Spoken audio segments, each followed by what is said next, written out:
people talk about cybersecurity, they do think about the technology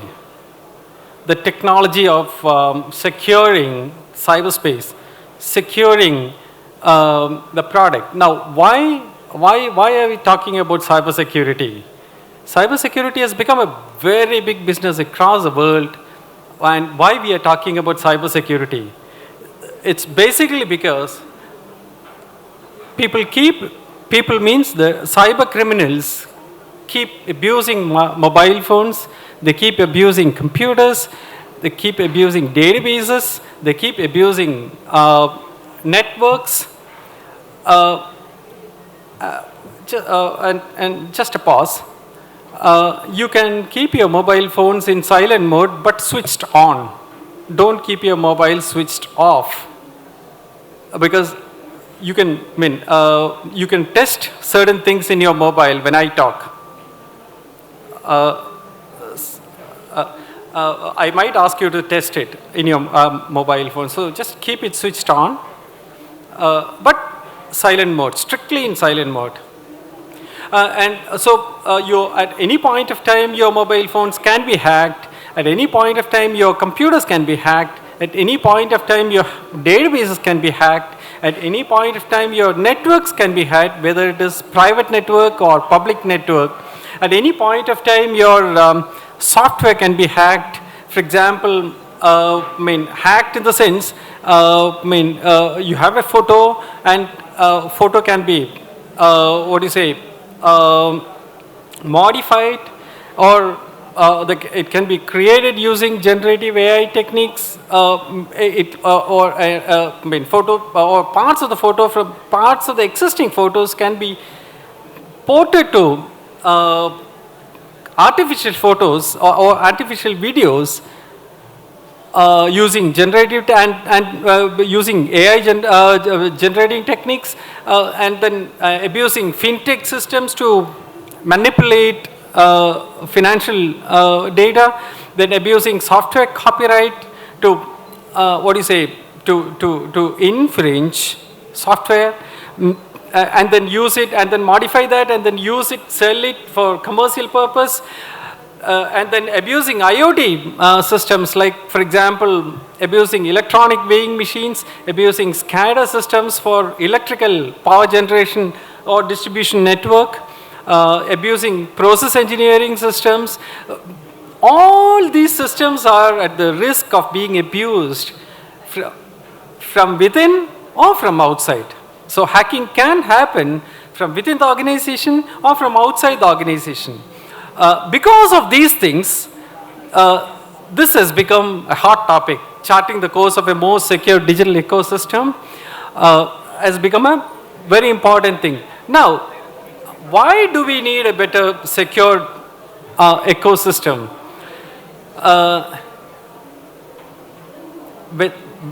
Whether you're let's go to the previous thing. Whether your product is related to mobile phones or related to computers, or whether your product is related to databases, or product is related to networks, or fintech systems, copyright, software copyright, or electronic systems, SCADA systems, whether your IT product is related to any of these or something else, there should be a cybersecurity part in that product, or the cybersecurity is very important. Why? To predict cyber threats. That's very important.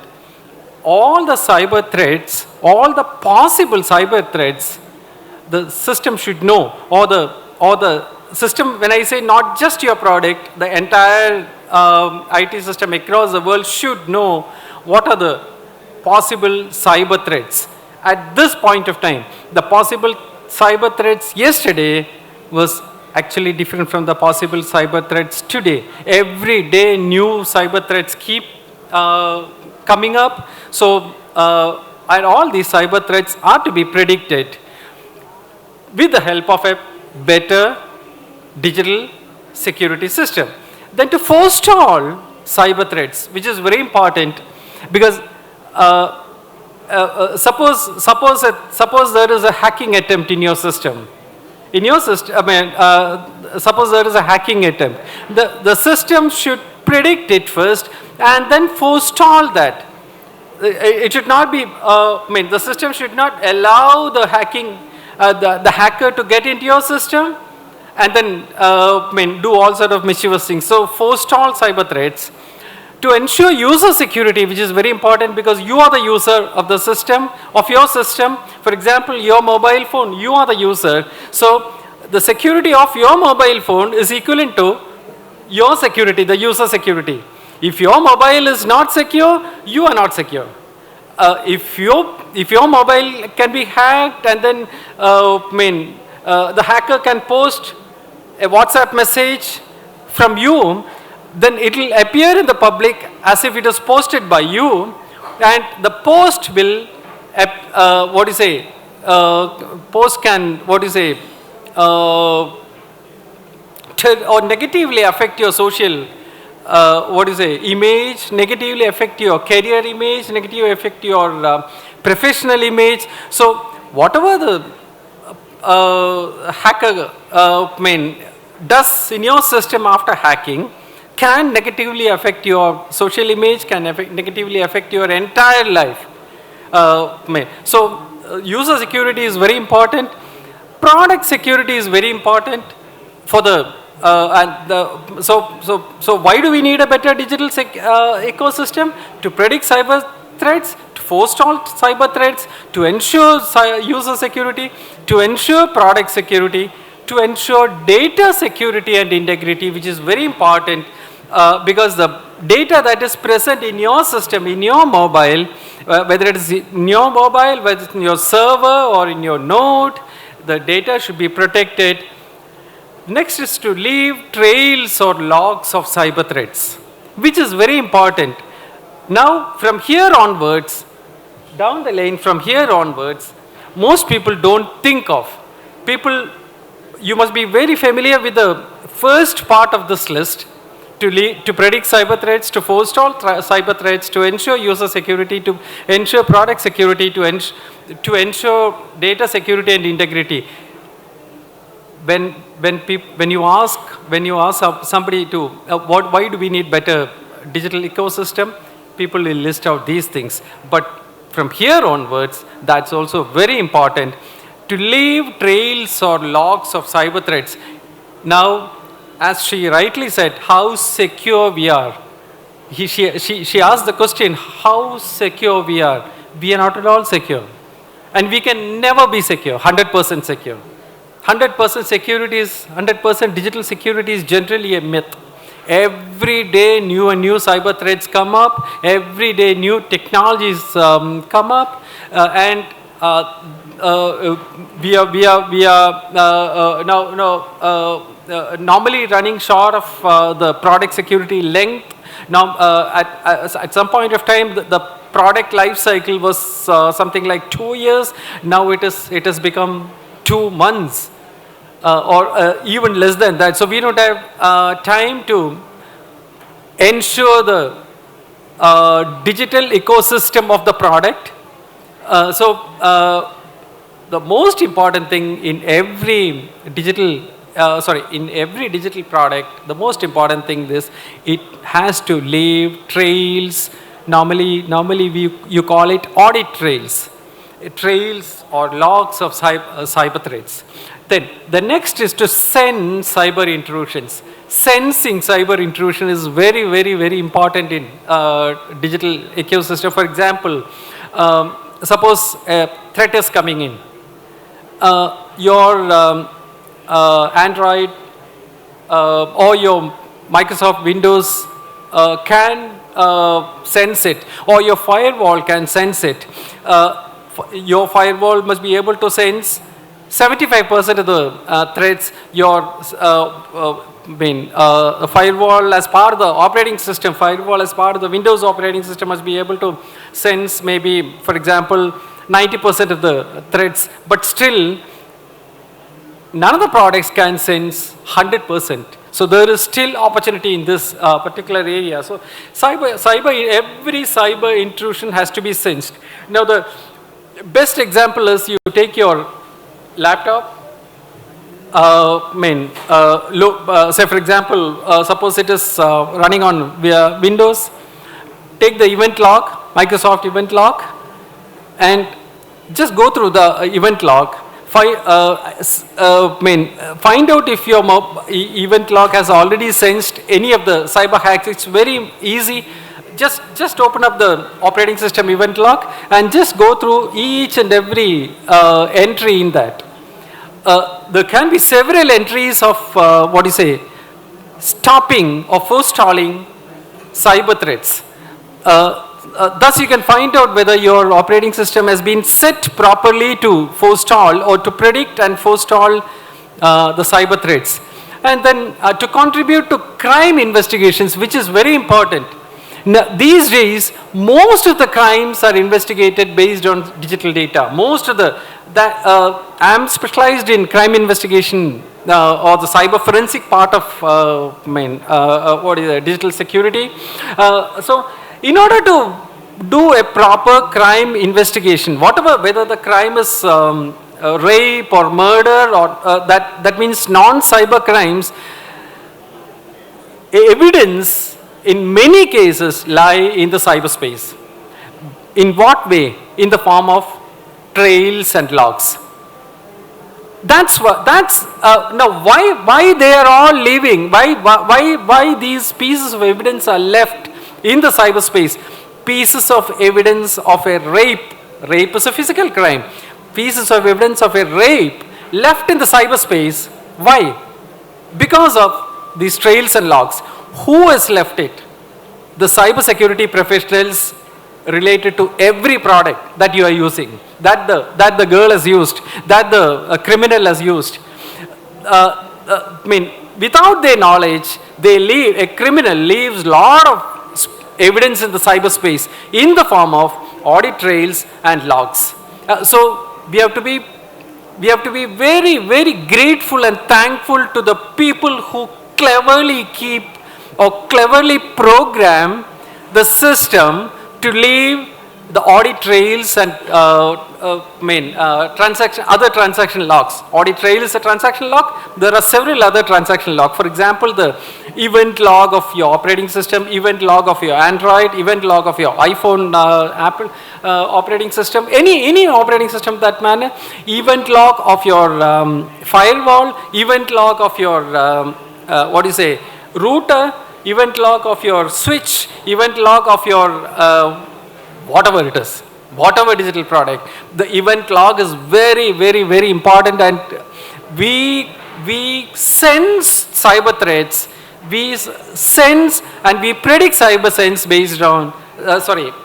threats based on these event logs and other transaction logs.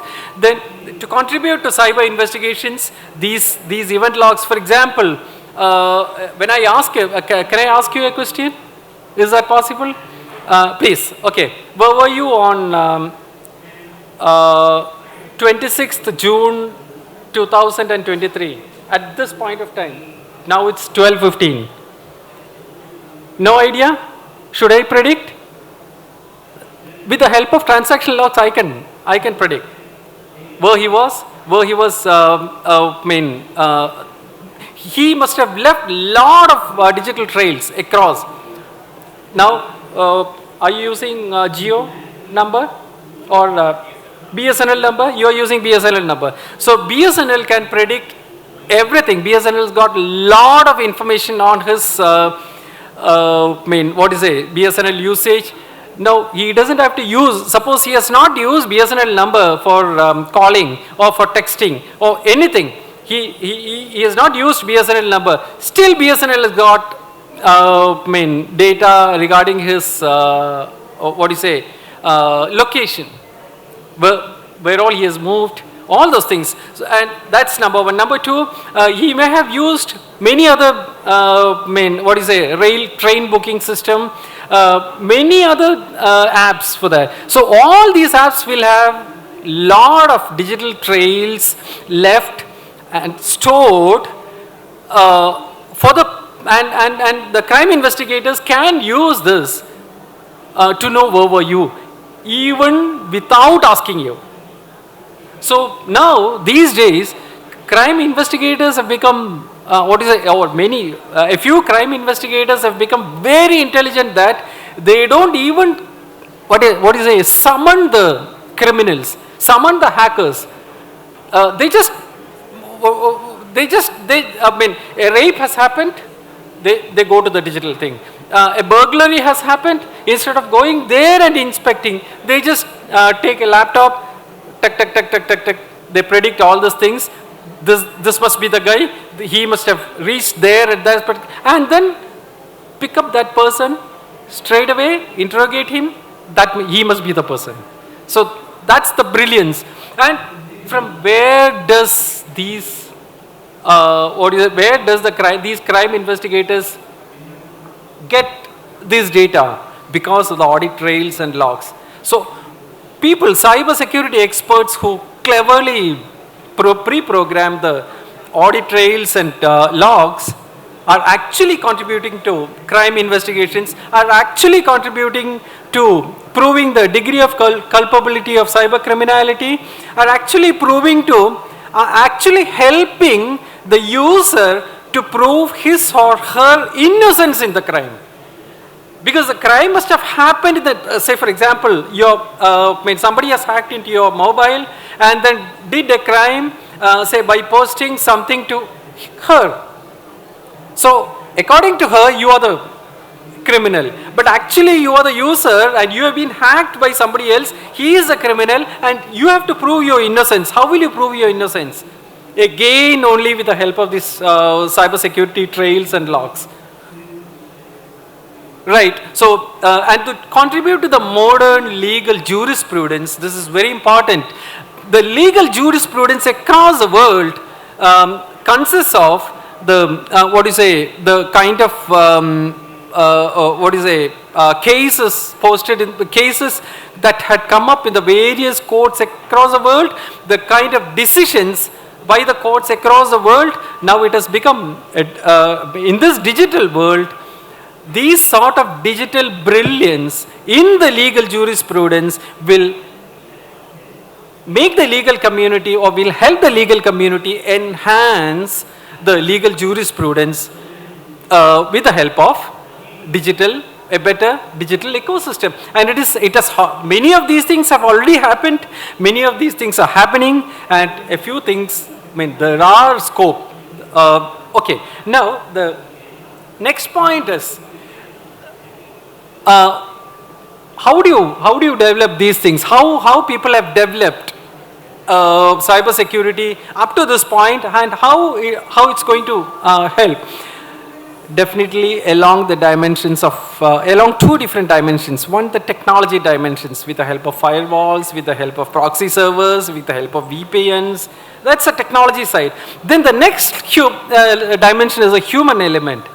Is the user aware of the possible threats? You are using a particular mobile, right? Are you aware of the possible threats in that mobile? See, he has got technology, he doesn't have a proper awareness. Is the user aware of the existing cybersecurity features in the system which he is using? That's very important. Would you like to know the depth of this question? Is the user aware of the existing security features? Any of you working in the area of cybersecurity? Any cybersecurity person here? Anybody who's working closely related to cybersecurity, not actually related to cybersecurity, closely related to, right? Okay, are you using Android? Right? Since you are a cybersecurity person, I'm taking you as a specimen, and then you are using Android, right? Would you, could you please open your settings button? Yes. Use your mic, please. Yeah, definitely. Keep your papers there. Yes. Just open your he is a person who's working in cyber security, and you think that, or I am also thinking that he is aware of the existing cyber security features in his Yeah, in his actually, I'm mobile. not into cyber security domain. Actually, I'm into business Closely development. related to cyber security. Yeah, my company is Offensive Hackers Academy, cyber Yeah. security training company. Yes. So he is opening his settings, and could you please open the apps option? Yes. Yes. Opened? Yeah. Do you have permission manager in that? Yes. Eh? Yes. Please open that. Please open permission manager. It's mentioned here like default applications or something Please? like that. We not mentioned there permission anything like that. Okay. No. Please answer my question. Yeah. Did you find permission manager? No. Eh? No, At I the can't find right it. top, at the right top, are there 3 dots? Yes. Eh? No. I can see Could you it. please search for Yeah, permission manager? definitely. But find out whether you are aware of the cyber security features available in your own phone. You are all techies. You are expected to know the cyber security features in your phones. Yes, I opened it right now. Permission manager? Yeah. At the top, did you find body sensor? Yes. Body sensor. Down the lane, did you find SMS? Yes. Click on that. Don't click. Don't click. What's written under SMS? SMS like 12 of 22 apps allowed. 12? Of 22 apps allowed. 12 of 22 apps because 22 he has got 22 apps in his mobile, out of which 12 can access your SMS. Yes. SMS is a place where you get your OTP from the bank. Yes. So whatever transaction you do in the bank, the OTP comes in SMS. Definitely. 12 apps can hijack your OTP and even delete an entry, which means that suddenly from your bank account 20,000 rupees have gone. You will say, I have not received any OTP. OTP must have actually come. One of these 12 apps must have read a copy of that OTP and must have deleted the entry. Okay. So you yourself have allowed these 12 apps to manipulate the OTP, right, and Yes, take yes. money from your bank account. Definitely. What is the kind of security awareness do you have? And what about others? Not just you. What about others? Would somebody else, would you like to participate in this discussion? Yes, please. Leave SMS, take camera. 7 out of 119 apps. 119 apps are there in this mobile. Normally when, of course, my job is to assess all these things. Normally, I expect only some 30 to 60 apps. This is 119 apps, out of which 37. 37 apps can control his camera from remote. He normally takes camera to, mobile to bathroom, dress changing room, bedroom, everywhere, and then from remote, people can control, start his camera and take pictures from around when he sleeps with his wife, when he takes bath, when he changes dress. Everything is possible. Why should you keep your camera open to these 37 apps? So what does it mean? It means a security awareness. There are security features, but people are not aware of the security features in that. I should say 80 or 90% of the cyber security issues that come up in the world, 80 to 90% of the cyber security issues that come up in the world are because of the lapse by the users. Even IT, if IT professionals are like this, think about the general people. As a person who was in the cybercrime area, cyber forensics area during the last 20 years, not just 1 or 2 years, 20 years in cybersecurity area across the world, including United States and other countries across the world in Europe, I should say this is my personal experience that people even in the IT area are not aware of the cybersecurity features in their own mobile and their own laptop. They don't set it right. Think about So remove all the thing, and only one app requires access over your camera, right? That is your camera app. Your camera app requires access over your camera. Maybe your WhatsApp requires access over your camera, right? No other app should require access over. So remove all those things. And SMS 12, right? Only the message app requires access on your SMS, right? Remove all other accesses and make you better secure. Right? Your product is secure. Your product has got lot of security features. It's your duty to set it right and then make yourself secure. If you are not secure, your wife is not secure. If you are not secure, your parents are not secure. If you are not secure, your children are not secure. So whatever the digital experts do, whatever pre-programming the digital experts do in the product, in the system, in the router, in the network, in the server, in the cloud, whatever they do, everything will go or everything will get defeated if the user is not aware of it and if the user is not set it right. That's the major thing. So cyber security should happen or should begin from within the body, within your mind, within your brain, and not from the technology. Whatever technology you have, if your brain is not pre-programmed to secure yourself, digital security will never be 100%. Thank you very much.